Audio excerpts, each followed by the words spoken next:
중국 내 FSD 영상을 X로 열심히 공유하는 계정인 아론 리는 최근 반가운 소식을 전했습니다. 중국 내 FSD가 최신 버전인 FSD 13.2.8로 업데이트되었다는 것입니다. 그는 관련 영상과 이미지를 공유하며 FSD 버전 13.2.8이 중국에서 출시되었습니다. 중국에서 출시된 테슬라 최초 버전은 버전 13.2.6이었습니다. 이 영상 속 주인공은 오늘 테슬라 매장을 방문하여 최신 FSD 버전 13.2.8 버전을 체험해보았습니다. 테슬라가 최신 버전을 중국에 출시할 것으로 보입니다. 라고 하였습니다. 영상과 첨부된 캡처 화면을 보면 정말로 버전 13.2.8이 적용되었음을 알 수 있습니다. 중국의 데이터 보호법과 자율주행 규제를 고려할 때 이번 업데이트는 테슬라가 이러한 장벽을 일부 극복한 것으로 보이며 현지 시장에서의 입지를 강화해 나간다는 징표이기에 반가울 수밖에 없습니다. 그리고 더 중요한 소식은 하드웨어 3 차량에 대한 FSD의 배포 여부일 것입니다. 안타깝게도 현재 소문만 무성하고 뾰족한 소식은 없습니다. 그나마 가늠해 볼 수 있는 자료는 3월 16일 나더 테슬라 앱에서 작성한 기사입니다. 기사를 보면 테슬라 차이나가 내부 직원을 위한 하드웨어 3용 FSD를 배포하고 테스트 중임을 알 수 있었습니다. 그리고 기어머스크라는 사이트에 올라온 3월 15일 기사에서도 내부 직원으로 보이는 하드웨어 3 모델 3 소유자가 버전 12.6.4 업데이트를 받아서 만족스러운 FSD 주행을 체험했다고 하였습니다. 그리고 최근 며칠 새 하드웨어 3을 위한 중국 내 FSD가 일반 사용자들에게도 배포되었다는 소식이 간간히 들려오는데 제 생각에는 아직 배포는 되지 않은 듯 합니다. 이유는 처음 하드웨어 4 차량에 FSD가 배포되고 반나절도 되지 않아 무수히 많은 영상이 쏟아져 나왔던 것을 기억해 본다면 더 많은 차량풀을 가진 하드웨어 3에 배포가 되었는데 영상이 이렇게 하나도 안 올라올 리는 없어 보입니다. 아마 여전히 내부 테스트 중인 것으로 보이며 극히 일부의 베타 테스터 이용자만 밟지 않았을까 추측해 봅니다.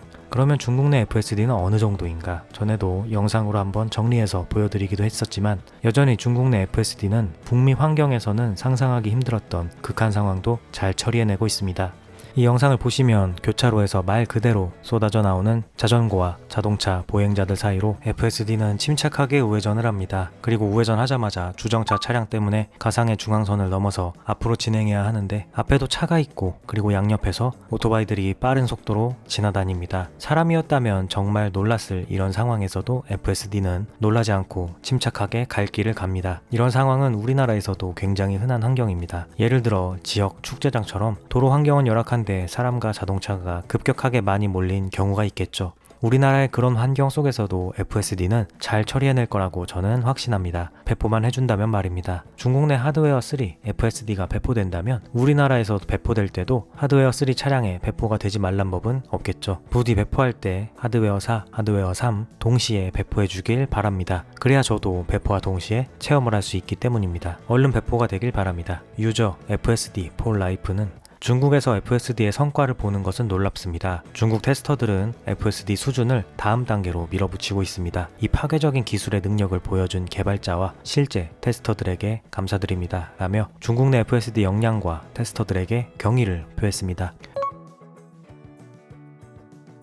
스스로를 테슬라 세미 덕후라고 표현하는 힐릭스 자네 XID 자네글러라는 유저는 드론을 상공에 띄워 기가 네바다의 세미 팩토리를 관찰하는 것으로 유명합니다. 기가 텍사스에 조 태그마이어가 있다면 기가 네바다 세미 관찰자는 자네글러가 있다고 할 수 있습니다. 그는 한국 시간 기준 4월 20일 X와 본인의 유튜브에 24분가량의 영상을 공유하였습니다. 영상은 기가 네바다 세미 생산 공장의 현황과 그것을 설명하는 그의 나레이션으로 구성되어 있습니다. 영상은 4월 18일 전후로 촬영되었으며 그는 도입부에서 엄청난 진전이 있습니다 라고 표현하며 영상을 시작하였습니다. 불과 몇 개월 전만 하더라도 토목공사와 기둥을 세우는 모습을 기억하는 분들에겐 놀라울 만한 진전이 담겨 있었습니다. 그는 건물은 거의 다 완성이 되었고 외부의 정리가 한창입니다. 이제 완성 렌더링을 보여줄 필요가 없겠네요. 딱 봐도 완성된 모습이니까요 라고 설명하였습니다. 이 영상을 언젠가 시청하시길 추천드립니다. 왜냐하면 영상 곳곳에 진행 상황을 매우 프로페셔널하게 저는 이해하기조차 힘든 전문 용어들을 사용해가며 저곳은 어떤 장치가 들어올 것으로 보인다. 저곳은 어떤 생산 과정이 이루어질 것으로 보인다. 라고 설명하는 그의 모습을 볼 수 있습니다. 괜히 그가 스스로를 세미 덕후라고 표현하는 게 아님을 알 수 있습니다. 그가 진심으로 이 공장에서 세미가 양산되는 것에 기뻐하는 게 느껴집니다. 그리고 정말 저래도 되나 싶을 정도로 현장 곳곳을 다 찍어서 설명을 해주는데 저희 입장에서는 고마운데 이게 법적으로 괜찮은 건지는 모르겠습니다. 테슬라 측에서 크게 불만이 없으니 허락을 해주는 거겠지만 말입니다. 그는 4월 21일 37초가량의 짧은 영상을 추가적으로 업로드하며 연간 5만 대 양산, 그 폭풍이 몰아치기 전에 고요함입니다 라고 하였습니다. 즉 세미의 연간 양산 목표인 5만 대, 그 시대가 곧 열린다는 뜻이겠죠. 그가 공개한 세미 공장의 웅장한 규모를 보면 연간 5만 대는 허상으로 느껴지지 않습니다. 물론 생산 가동 초창기부터 바로 5만 대가 들어갈 일은 없을 것이고 램프업 시간이 필요할 것입니다. 또 마음 급한 단기 투자자들은 그걸 보면서 안달복달 우린 망했다 할 것이고, 마음 편히 장기 투자하는 사람들은 5만 대 시대를 여유롭게 기다리겠죠. 유저 제르는 전기식 트레일러는 모든 것을 처리할 수 있으며 EU에서는 디젤 트레일러보다 더 뛰어납니다. 많은 브랜드가 전기식 트레일러가 미래임을 이미 증명하고 있습니다 라고 하였고, 유저 티투스, 발레리우스, 시쿨루스는 세미의 대량 생산은 시급합니다. 일부 고속도로에 메가와트급 충전기를 설치해서 전국을 돌아다니기 편리하게 해주었으면 좋겠습니다 라며 세미 양산 시대를 기대하였습니다.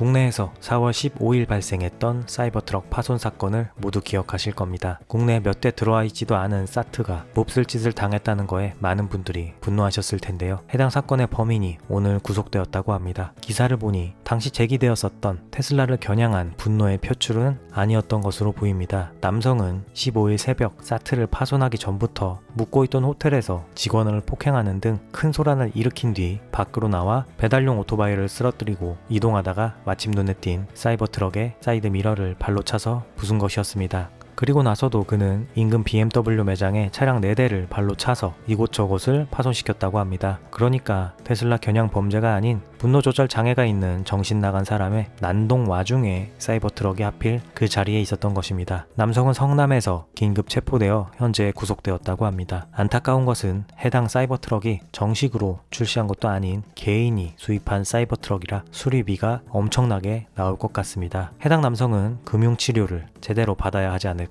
싶습니다. 곧 있을 실적 발표 후 어닝콜에서 소매 및 기관 투자자들이 질문할 내용들이 정해졌습니다. 질문 투표에서 총 9,420명의 테슬라 투자자들이 참여했다고 합니다. 질문 내용은 다음과 같습니다. 개인 소유 차량에서 비감독 FSD는 언제 사용 가능합니까? 테슬라는 올해 더 저렴한 모델 출시를 여전히 계획하고 있습니까? 아니면 RWD 롱레인지 사이버트럭처럼 단순화된 버전으로 경제성을 높이는 데 집중할 계획입니까? 테슬라는 관세, 정치적 편향 등 글로벌 리스크에 유연하게 대응하기 위해서 어떻게 자리 잡고 있습니까? 테슬라는 지난 실적 발표에서 언급했던 배터리 공급 제약을 여전히 겪고 있습니까? 관세가 이에 어떤 영향을 미칩니까? 1분기에 브랜드 이미지 손상 소문과 관련해 주문 유입률에 의미 있는 변화가 있었습니까? 로보택시는 올해 안에 여전히 출시될 예정입니까? 테슬라 옵티머스 파일럿 라인에 대해 현재 가동 중인지 확인해 줄 수 있습니까? 만약 가동 중이라면 주당 옵티머스 봇 생산 속도는 어떻게 됩니까? 또한 최근 관세가 이 생산 라인의 확장성에 어떤 영향을 미치고 있습니까? 백악관이 언급한 2년 내 배송량 2배 증가 목표를 달성을 위해 특정 시장 세그먼트와 지역별 공장 기여도를 기반으로 한 계획은 무엇입니까? 로보택시 출시와 확장을 위한 핵심 경로에서 가장 큰 리스크는 무엇입니까? 언박스드 공법에 대한 진행 상황을 업데이트해 줄 수 있습니까? 테슬라는 로보택시 시장을 승자 독식 시장으로 보고 있습니까? 오스틴 출시를 앞두고 웨이모의 서비스와 비교해 어떤 경쟁력을 갖출 것으로 기대하십니까? 였습니다. 그럼 오늘 영상은 여기까지 하겠습니다. 저는 다음 영상에서 찾아뵙겠습니다. 시청해주셔서 감사합니다.